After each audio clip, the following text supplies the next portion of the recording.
Good morning. Today is January 18th, 2021. Today is Martin Luther King Jr. Day. I'm Rob Henderson, and I want to welcome you to Lord of Life for our daily devotion.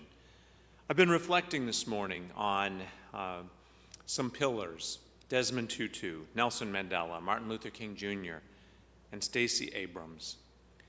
Nearly 30 years ago at Emory University, I was rushing down the stairs one day, and as I came to a landing, I was struck by a man on his way up the steps, a black man with a warm smile, wearing jeans and an Emory sweatshirt, was slowly ascending the stairs, and he looked exactly like Desmond Tutu. I stopped on the landing and I said, "Sir, you look exactly like," and I could not think of his name for the life of me. I said, "You are the spitting image of," and he grinned at me and he said, "Desmond Tutu, I am." And that was my chance encounter with Desmond Tutu. As a boy, Tutu grew up in rigidly segregated South Africa, and he was walking one day with his mother when on the street a white man, a priest, tipped his hat to Desmond Tutu's mother, and it made a profound impression on him that you don't have to just accept racial inequality, that religion could be a powerful tool for advocating for racial equality. And that went on to define his life.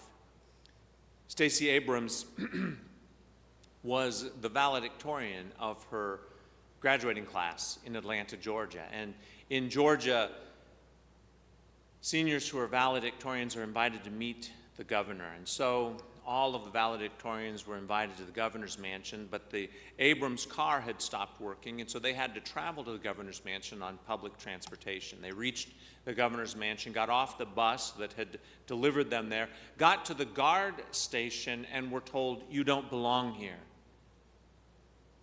Other valedictorians in their cars were driving past the guard station, entering the governor's compound, and they explained to the guard that Stacey was the valedictorian of her class, and the guard repeated, "You don't belong here." Her parents were having none of it. They made their case and were eventually let in to the compound. Stacey says she doesn't remember meeting the governor that day, but what she remembers most profoundly as a young African-American woman was being told that she didn't belong there. Sue Monk was at the Martin Luther King Jr. Memorial waiting to interview his wife, Coretta Scott King. She was looking at the exhibit of his overnight bag from the day that Dr. King was assassinated. And in it was a book called Strength to Love, and she was wondering as she was waiting on Mrs. King, could love in the face of hostility really make a difference? In the course of her interview, she asked that of Coretta Scott King. And Mrs. King said, "Let me tell you a story." She said, "On a night in January 1956, I was home alone with the baby. Dr. King was out. And there was a thunderous blast in the front of the house. A bomb had been detonated on our front porch. No one was hurt, but a group of our friends had gathered, angry and filled with hostility and wanting revenge. They stood defending the house when Dr. King got home.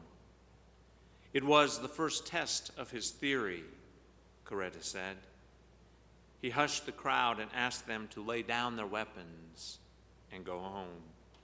We must," he said, "meet violence with nonviolence, hate with love." And with that, she said, the anger melted and the crowd faded into the night. For the power of love is a mighty force. Dehumanization is the act by which we, the human species, consider others in our species as less than human.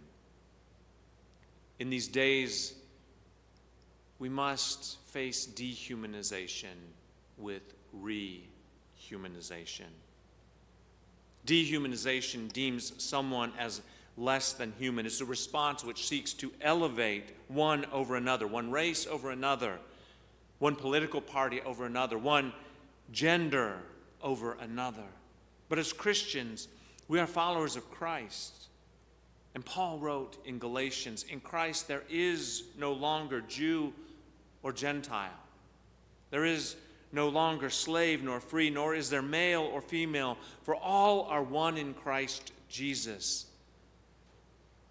We must be about the work of rehumanizing, of meeting hatred with love, and of seeking the unity that is ours in Christ. I want to thank you for joining us this Martin Luther King Jr. Day for this daily devotion. I invite you to join us each morning at 11:30 for a daily devotion.